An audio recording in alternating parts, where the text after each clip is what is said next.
A really good performance, particularly in the second half. And Liam Rosenior joins us pitch side now.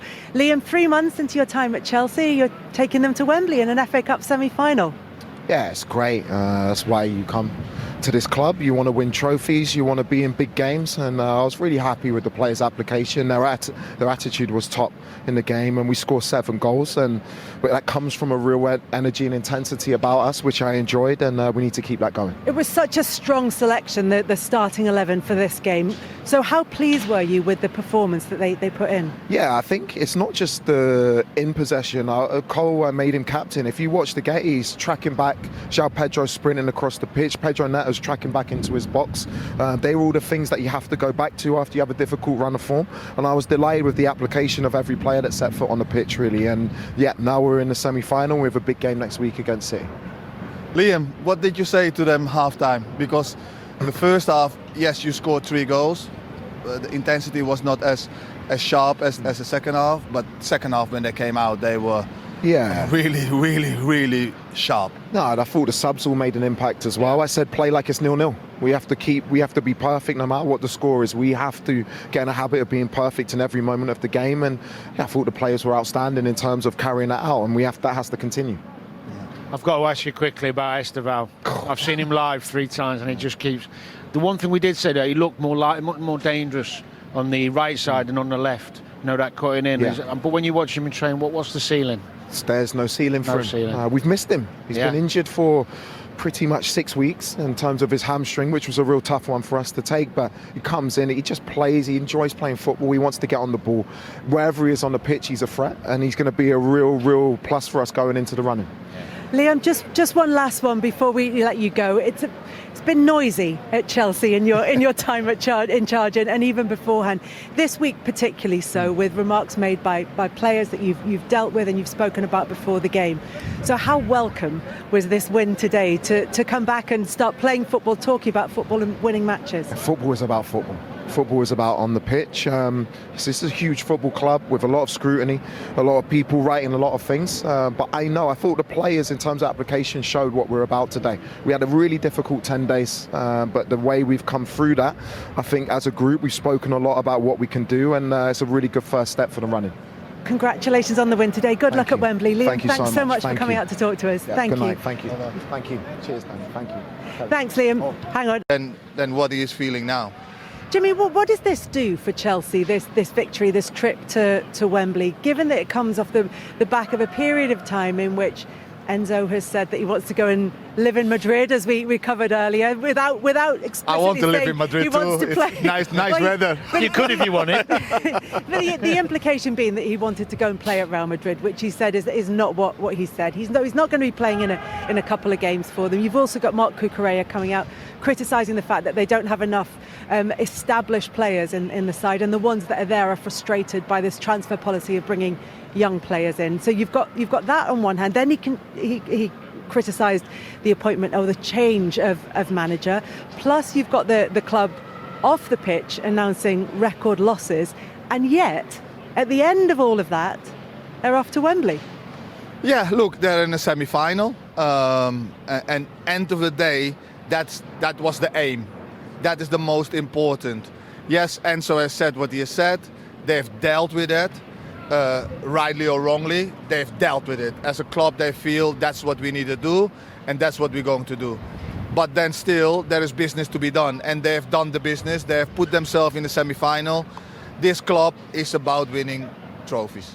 Yeah, so they have got an opportunity to win trophies, and with a good performance, it ended up being a good performance. 7 goals.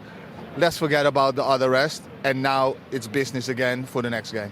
Next couple of games are against Manchester City and Manchester United here at Stamford Bridge. So with difficult fixtures coming up, does this win, the manner of this win, does it quieten the noise around Chelsea for the time being at least? I think temporarily it does. I'm surprised that the Enzo things come out, and I like the fact it's been dealt with, but when you look at the games coming up, he is one of the better players. But it sends a message.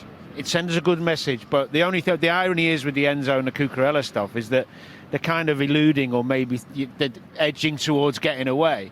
But they've both come through here as younger players. They've both been bought by the club as young players, which is their policy. Yeah. And it's kind of like Cucurella's now criticising that same policy that gave him the platform to thrive and become a Spanish international.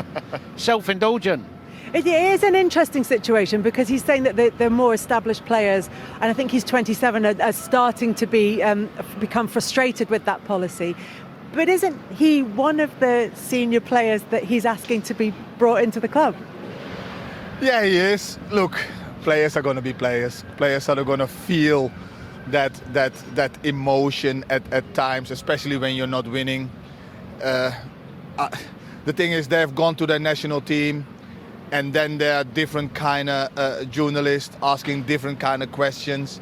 They've opened up maybe a little bit too much, and that is where things come out. And you know, it's feeling. It's a feeling inside that these boys, they want to win, and when things are going against it, then you get these kind of things, rightly or wrongly. So I think he goes to do the step over, and in that there, he makes, as Jolene's right, I'm with him. I think he initiates that contact, but you know, I mean, thankfully it wasn't a decision that meant it was kind of who's going through and who's not. The damage was already done, but and he still stepped up and had to execute it, so fair play to him for that, but I still don't think it was a pen. Okay, but it was 7-0 in the end, and it's interesting, isn't it, when you look at Chelsea's season, you look at what the objectives might have been at the start of the season, how they came into this, you know, winning the Club World Cup, winning the Conference League as well. They're sort of struggling to hold on to, you know, trying to get that 5th spot in the Premier League as well. This is the best chance of silverware, the only chance of silverware left for them. How much of a priority do you think it will be for them, Jolien?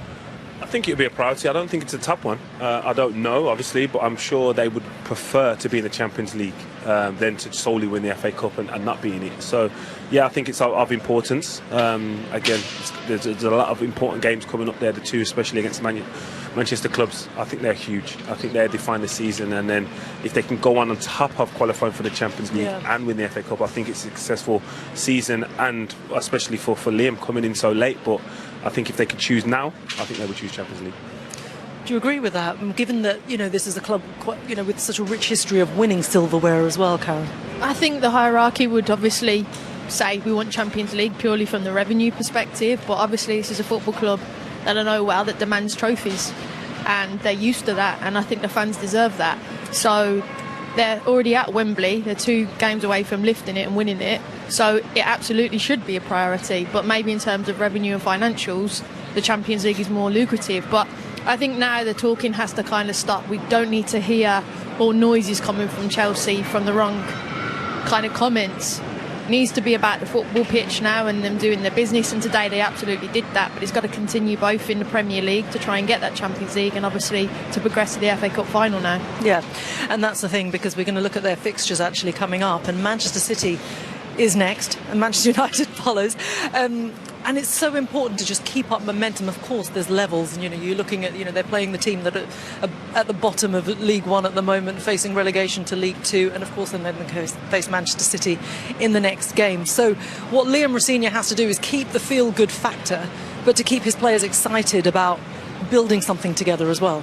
Yeah, definitely, and that comes with winning. Confidence comes with winning, momentum. But again, their tough test, or the toughest test, is going to be City next week due to the form there and the way they're playing. So again, they did themselves no harm in this week, and it'll be a great place to work when you're winning, especially 7-0. You come into work looking forward to it. Everyone's positive, and the bigger the game, that tends to be a nicer feel. But again, they'll know that they have to be at maximum capacity. They didn't have too many errors this game today, but they can't have any next week because Man City will punish them. Absolutely, and no Enzo Fernandez, of course. When you have the fulcrum of, you know, Fernandez and Caicedo, that's key to how Chelsea play. But have they sort of almost cut their nose off to spite their face for that one? Look, it is what it is. The decision's been made, so we can't look back. Of course you want your best players available. That isn't going to be the case with Enzo Fernandez. They have to move forward now, and like I said, enough of that talking. It's been dealt with. That's the sanction, whether we agree with it or not, whether we like it or not. That's happened, and the group, whoever he picks next week, have got to put out a result, because they need that for the Premier League and their Champions League fight. So continue now to do the talking on the pitch, and I think fans and everybody else would favour that. Yeah. That you're going to end up at the end make little mistakes, and that's what happened.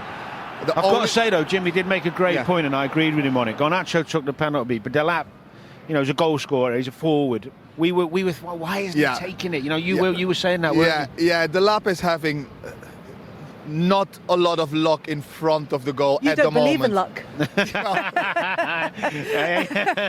Yes, but you got me there. No, but he's not as fortunate at the moment in front of the goal. That's good. But I would have wanted to see him take the ball, put it on the penalty spot, and just score, and off he goes. And from just hitting the net, he would feel so much better. And strikers are a little bit different. They need to hit the net, and then out of a sudden off you go, and you can't stop scoring. Look at Haaland today. Hadn't scored for a while. He takes a penalty, off he goes. He scores 2 more goals. So he had to bring that up again, didn't he? I'm sorry, Kelly. I'm sorry, but that's what I little bit wanted for Delap. Liam Delap isn't really getting into the Chelsea side, and as you said, not necessarily scoring when he does get the opportunity. But Chelsea have so many creative forwards. They have such a strong depth in the squad in terms of the players available to them. And one of them, João Pedro, put in another fantastic performance today. I think he's a wonderful talent because he's got that. He can play the 9 and he can drop in, and he's got pace. He can play off the shoulder. He takes risks. I like watching him. I like players who take risks, and he's a super athlete, as I said, and he leads the line well. But I think at the moment, Jimmy's probably the best option. He is. Yeah, I agree. But I would want Delap to give him a little hard time. And I think the team can benefit if they have got somebody coming off the bench, can score as well, and makes it competitive in that number 9 position. That's why I wanted him to take that penalty and feel a little bit better that he is at the moment, because I know how it is for strikers. When you don't score, even though you have won 7-0, you're not satisfied. You're just not satisfied. And that is a little bit a selfish kind of thing, but it's very important. The thing with him as well, sorry, just to say, he's physical enough to play as a 9. I know maybe he likes to drop in and stuff, but he's got a really good presence. He's a strong boy. Yeah. I think he could be a really, really big player for him the rest of the season. And he hasn't necessarily taken his opportunities when he's been given them, as we were saying. But is there also a case that it doesn't necessarily suit the way that Chelsea play at times, or that they have options in players who maybe have different assets? Well, he's been brought up in a Man City schooling, so he knows that kind of football. So in that sense, I think he should be able to, and Chelsea doesn't play that much different in a way than Man City. I think it's a confidence thing. I think if he can have a little bit more play time and scoring, and don't get me wrong, he needs to deserve the play time. He needs to go and get that. But if he gets himself on the score sheet, you will see him, getting his chest in front and play and score more goals and feel. Just been doing a lap to give a clap to these supporters. Your first Stamford Bridge goal. Very happy, yeah. Yeah, in those games it's good when you score easy. And I was lucky to score this one, so I'm very happy. And it was a clinical performance today. It's all well and good being the Premier League team against lower league opposition, but you've got to do the job, and you did it with such efficiency and professionalism today. Yeah, what you say, it's always difficult against those teams. I think we played good from the back. The tempo was fast. We created many chances. Actually 90 minutes long, and we scored 7 goals, so it's a perfect game. Well, look, you've made it now into the last 4 of the FA Cup, and the FA Cup semi-final at Wembley awaits. Yeah, dream coming true. How much are you looking forward to that, Wembley? Yeah, very. Yeah, what I said, it's a dream coming true to play in the stadium Wembley. So let's see who we're going to face. Now, how good was it to finally get one here at Stamford Bridge? You like the FA Cup. Your first goal was in the FA Cup, and now one today at home. It's my tournament, isn't it? No, I was very happy to score my first one at Stamford Bridge. Yeah, very happy. Well, one more game to go, then you're in the final, so we'll see if it is your tournament. Well done today. Thank you. Cheers. Yeah, is it his tournament? Is it Chelsea's tournament? I mean, who knows? They're one of 4 names that will be in the hat, joining Manchester City, of course, who beat Liverpool earlier today. I suppose the best place to start is with Gerrard's goal. And it was really just set in motion exactly what Chelsea wanted to do just 1 minute in. Yeah, is what they had to do. They probably wouldn't anticipate scoring so early, but they would have wanted to, and it was a great start. And as you said, the worst possible start for Port Vale. They tried to break the game into sections. It didn't quite pan out like that. And again, you're going to see this is anticipation just before the first contact was made. He's like a striker, like a forward-thinking player. The ball goes over his head, he turns, spins in the box, and then he's waiting and executes a fine volley. Have you ever been in a position, Karen, where you've going to ask me if I've been in the position to score a goal? Cheers for that. Yeah, have you ever scored a goal, Karen? No, to be fair though, just on Chelsea, I thought their set pieces have been brilliant, and of course they have been throughout the season. The stats have really backed that up. But today another threat, and I think as you mentioned, the early start, it calmed a little in the stadium immediately. That's a real big plus point for Chelsea. Get it early, start early, calm, settle the nerves a little bit. It's so hard for Port Vale in that situation. That's what I was going to ask you, was if you've ever scored a goal, as if you've ever been in a position where you're the underdog and then you get that early sucker punch, and how hard is that to come back from? Yeah, I'm sure it would have been. I don't quite remember which game that doesn't remember, because it didn't happen too often. No, but again, yes, your game plan goes out the window. As I said, you want to kind of go away from home and just be hard to beat, resolute, and all of a sudden you find yourself 1-0 down so early on. Again, probably in the situation they would have anticipated. They would have anticipated Chelsea cutting through them and creating moments in free play, but set piece would be disappointing. Yeah, but you know what? I have to say, Port Vale did hold their own between the first and the second goals. But again, the early sucker punch, and then of course when João Pedro scored on 25 minutes, it kind of looked as though it was only going to go one way. Yeah, Pedro was really, really sharp today, João Pedro. But I love this little flick round the corner from Santos. I mentioned that earlier. But again, Neto again was very, very sharp and a real threat down that right-hand side. Anticipated it, and look, it's about the quality. First touch, composure, not to just slash at it and take your time and then, finish it as well as he did. But it was a really, that first touch there, Jody. Oh, great first touch and composure to spin the face play, and as I said, it took his time. Defender slightly dives in, and then all of a sudden he finds the one angle that will score him a goal. João Pedro has actually scored more Premier League goals since more than any other players since September as well. He is just absolutely on fire, and I feel that under Liam Rosenior as well, he's been able to sort of find different pockets and find different positions that really suit his style of play, and he's been able to get the best out of him. I mean, when he was bought, he wasn't sure whether he's going to be in that 10 or in the 9 or play a mixture of a little bit of both, depending on where Cole Palmer would play, but he's obviously holding that down at number 9. Obviously, Liam Delap has had to be a little bit patient in that because he's the number 1, João Pedro, but his performance today was exceptional and got his goals and then got himself off, and he prepares now for the next 2 games. Yeah, absolutely does. Now, Cole Palmer came in as the captain in this game as well, the first time ever in a Chelsea shirt. He almost got on the score sheet. We thought he did, but it turned out to be an own goal. And actually for this one, the play from Malo Gusto and the setup was actually fantastic, wasn't it? Yeah, again, they find themselves behind Port Vale's mid-block, and all of a sudden, as soon as they get the ball behind the last line of defence, they break with such pace, outnumber Port Vale, and again, a well-worked shot. Gusto, as soon as he plays that ball, watch how fast he reacts now. Before anyone can turn, he's running in behind, and then again, well weighted there from João Pedro across the goal, and Cole Palmer anticipates a save, and unfortunately for Gabriel, he taps it in. I think that's what you see there. Gusto's played quite inverted today, and you get his just rewards. And look, I know it wasn't Cole Palmer's goal, as you said, but you always tell any young centre forward, follow it up, and if he didn't, it wouldn't have been an own goal.